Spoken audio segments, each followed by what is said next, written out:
مردہ کتنے سال تک اپنے گھر والوں کو یاد کرتا ہے اور روتا ہے اور اپنے گھر والوں سے کیا کہنا چاہتا ہے؟ دیکھیے، جب کسی انسان کا انتقال ہوتا ہے تو وہ مردہ اپنے گھر والوں کو یاد کرتا ہے یا نہیں کرتا ہے، اور کتنے دن یاد کرتا ہے،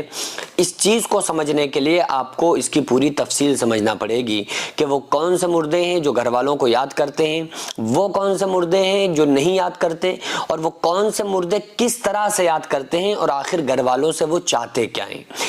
دیکھیے، مردہ جو انتقال کر چکا ہوتا ہے، جو شخص قبر کے اندر جو شخص ہوتا ہے، تو اگر کوئی انسان اس کے قبر پہ جاتا ہے تو یہ تو آپ جانتے ہی ہیں کہ اس کے قبر پہ جب کوئی جاتا ہے تو وہ مردہ جو ہوتا ہے قبر پہ آئے ہوئے شخص کو پہچان لیتا ہے۔ اگر دنیا میں وہ جانتا تھا تو مرنے کے بعد قبر میں بھی پہچان لیتا ہے اس کو۔ یہ بات الگ ہے کہ اگر وہ عذاب میں ہوتا ہے تو بے توجہی برتتا ہے، اس کی طرف توجہ نہیں دیتا ہے، لیکن اگر وہ عذاب میں نہیں ہوتا ہے تو اس کو پہچان لیا کرتا ہے۔ اور جب آپ قبر پہ جائیں گے، آپ اس کے لیے دعائے مغفرت کریں گے، ایصال ثواب کرتے ہیں، آپ جا کر سلام کرتے ہیں، تو مردہ اس کو آپ کو پہچانتا بھی ہے کہ ہماری قبر پہ آیا ہوا شخص کون ہے۔ یہ بات الگ ہے کہ وہ عذاب میں ہونے کی وجہ سے یا اس کے اوپر سختیاں زیادہ ہیں، اس وجہ سے وہ آپ کی طرف متوجہ نہ ہو۔ اب کتنے سال تک یاد کرتا ہے اور کس کنڈیشن میں یاد کرتا ہے؟ دیکھیں، کچھ ایسی روحیں ہیں جو نیک لوگوں کی روحیں ہوا کرتی ہیں، جو اچھے لوگ دنیا میں تھے نا، جو اچھے لوگ جب دنیا سے ان کا انتقال ہوتا ہے، وہ دنیا سے جاتے ہیں، تو جب ان کا جنازہ اٹھتا ہے اسی وقت وہ روحیں کہتی ہیں، وہ نیک بندوں کی جو روحیں ہوتی ہیں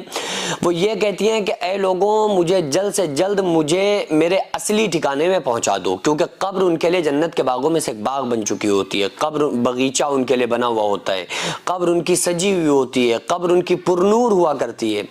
تو یہ تو انہیں موت پہ ہی پتہ چل جاتا ہے۔ اسرائیل علیہ السلام جب روح نکالتے ہیں نا اور فرشتے ان کے ساتھ آتے ہیں اسرائیل علیہ السلام کے، تو مردہ اسی وقت سمجھ جاتا ہے کہ ہمارے ساتھ آنے والی منزلوں میں ہونے والا کیا ہے، کیونکہ اگر آسانی سے روح نکل رہی ہے تو وہ سمجھ جاتا ہے کہ بھئی ہمارے ساتھ آنے والی منزلیں ہماری اچھی ہونے والی ہیں، اور اگر سختی کے ساتھ روح نکلے تو پھر وہ سمجھ جاتا ہے کہ ہمارے ساتھ جو مشکلات آنے والی ہیں وہ بڑی خطرناک ہیں۔ آقا علیہ الصلوۃ والسلام نے اس چیز کو بھی کلیئر کیا ہے۔ آپ صلی اللہ علیہ وآلہ وسلم نے ارشاد فرمایا کہ گناہگار خطاکار انسان کی روح اس طرح نکالی جاتی ہے جس طرح خاردار کانٹے دار درخت کے اوپر بھیگا ہوا اون ڈالا جائے اور اس اون کو کھینچ لیا جائے، تو جیسے وہ تار تار ہو جاتا ہے نا، جو شال اور اون تار تار ہو جاتا ہے، اسی طرح سے گناہگار کی باڈی کو، اس کی ہڈیوں کو توڑ کے رکھ دیا جاتا ہے۔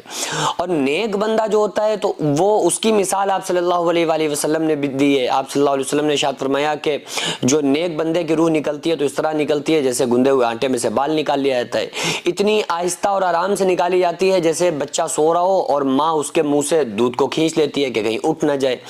تو یہ اس کے ساتھ معاملہ ہوتا ہے، تو وہ سمجھ جاتا ہے کہ ہمارے ساتھ آنے والی منزلوں میں ہونے والا کیا ہے۔ تو نیک بندہ کہتا ہے کہ مجھے جلد سے جلد چلو اور مجھے قبر میں میری آرام گاہ تک مجھے پہنچا دو،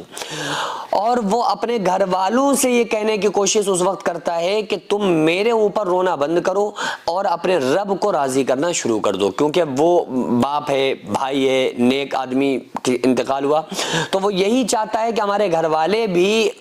ایسی ہی زندگی بسر کریں جیسی کہ میں نے کی ہے۔ کیونکہ مومن بن کے زندگی بسر کریں گے تو وہ دیکھ رہا ہے ساری چیزیں کہ آنے والی منزلیں جو ہو رہی ہیں کیسی ہیں، تو ابھی تک تو اس نے سنا ہوا تھا، ایمان لایا، عمل کرنے لگا،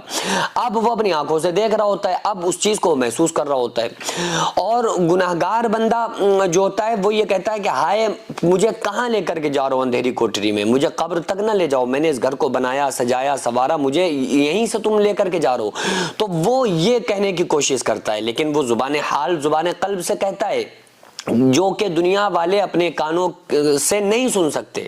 لیکن ایمان تو رکھنا ہی پڑے گا، کیونکہ ہم جس نبی صلی اللہ علیہ وآلہ وسلم پر ایمان لائے ہیں انہوں نے ساری باتیں ہم کو بتلائی ہیں۔ عالم برزخ کو ماننا ہی ایمان ہے کہ بھئی ہمیں نہیں پتا، ہم نے نہیں دیکھا، لیکن ہمارے آقا صلی اللہ علیہ وآلہ وسلم نے جو بتایا بس وہی بالکل پرفیکٹ ہے، وہی حق ہے، وہی سچ ہے۔ تو گناہگار بندہ اس لیے یاد کرتا ہے کہ ہمارے گھر والے کچھ ایصال ثواب کر دیں۔ نیک بندے کی یہ فکر فکر ہوتی ہے انتقال کے بعد کہ کسی نہ کسی طرح سے ہماری کنڈیشن ہمارے گھر والوں کے سامنے اوپن ہو جائے، ظاہر ہو جائے کہ دیکھو یہاں ہم بڑے آرام سے ہیں اور تم بھی اچھی طرح سے عبادت اور نماز و روزہ قرآن دین اسلام کرو، مومن بن کر زندگی گزارو، تاکہ تمہارے ساتھ بھی یہ معاملات اور یہ منزلیں آنے والی آسانی کے ساتھ تم طے کر سکو۔ تو نیک بندہ اپنے گھر والوں سے یہ چاہتا ہے اور اس لیے یاد کرتا ہے، گناہگار بندہ یہ چاہتا ہے کہ ہمارے گھر والوں کی طرف سے کوئی ایصال ثواب کر دے، کیونکہ جب ایصال ثواب کیا جاتا ہے تو اس کو وہ ثواب ملتا ہے جس سے اس کے عذاب میں تخفیف ہو جاتی ہے، اور بڑی خوشی اس وقت مردے کو حاصل ہوتی ہے۔ بخاری شریف کی حدیث ہے، حضرت ابو ہریرہ فرماتے ہیں آقا علیہ السلام نے ارشاد فرمایا کہ جب کوئی انسان کسی کو ایصال ثواب کرتا ہے، اس کی طرف سے صدقہ دے دے، خیرات کر دے، اس کی طرف سے مسجدوں میں دے دے، مدرسوں میں دے دے، تو اللہ تبارک و تعالی اس کے ثواب کو جب پہنچاتا ہے نا مرحوم تک، تو مرحوم بڑا خوش ہوتا ہے اور وہ یہ کہتا ہے، اس بات پہ بڑا خوش ہوتا ہے اور وہ اندر سے شکریہ ادا کرنا چاہتا ہے، کیونکہ اس کو بہت زیادہ اس وقت خوشی حاصل ہوتی ہے۔ جو مدرسہ آپ دیکھ رہے ہیں یہ لیڈیز مدرسہ ہے، جس کی زمین کو میں نے اپنا کھیت بیچ کر جس کو خریدا اور 1 منزل تک بنانے کا فی الحال ارادہ ہے، انشاءاللہ بنا لوں گا، لیکن اس کے بعد اس میں کروڑوں روپے کا خرچ ہے۔ آپ لوگوں سے گزارش ہے زیادہ سے زیادہ اس میں تعاون کریں، اللہ تبارک و تعالیٰ اس کا اجر آپ کو 70 گنا آخرت میں، 10 گنا دنیا میں، اور مرنے کے بعد قیامت تک اللہ تعالیٰ اس کا ثواب آپ کو عطا فرمائے گا۔